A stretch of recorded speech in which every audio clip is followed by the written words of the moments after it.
all transatlantic data traffic, Facebook, a phone call, Netflix, emails, whatever, is for the most part carried by submarine cables. You have submarine cables crossing the oceans, terminating at very discrete buildings. If this place wasn't here, you would definitely feel that your internet connection is not working as it usually does.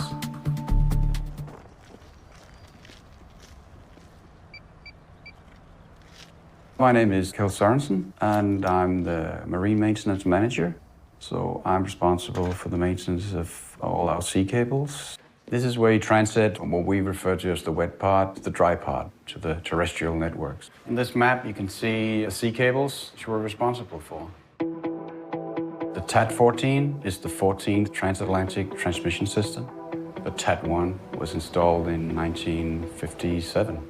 So the TAT-14 is a ring system connecting Denmark to New Jersey, and then from New Jersey goes back to Europe via the UK. We're really just a highway, a highway for data. So this is the demarcation point where the dry part meets the wet part. Yeah, this is the gateway of data coming from the US towards Europe and the other way. Well, the cable terminating here from the US is 7,500 kilometers. You can have somebody in Denmark entering something, a Google search. That request is coming here. For that signal to travel to the US and back will be around 80 milliseconds. I mean, this is what it's all about. I mean, without the fibers, everything else doesn't matter. So this is the control room where you monitor the cable system. The cable system is being monitored by different management systems. Green is that you're all good, and if you get the changing colors, these are notifications of technicians working on network elements. This is live traffic, yeah, live data being carried across the cables. The worst that could happen here, I mean, that's cable cut. That's the worst that can happen. We've had a fall between Sweden and Bornholm, where our cable took a hit from an anchor.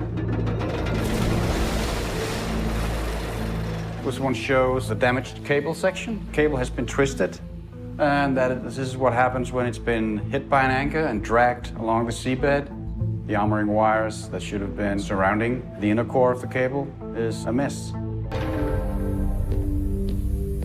This site is important for one of them. It's indispensable. Most days are filled with routine jobs. Well, it happens. We have had cable faults. Wouldn't say it's not a big thing, but it's something that we deal with.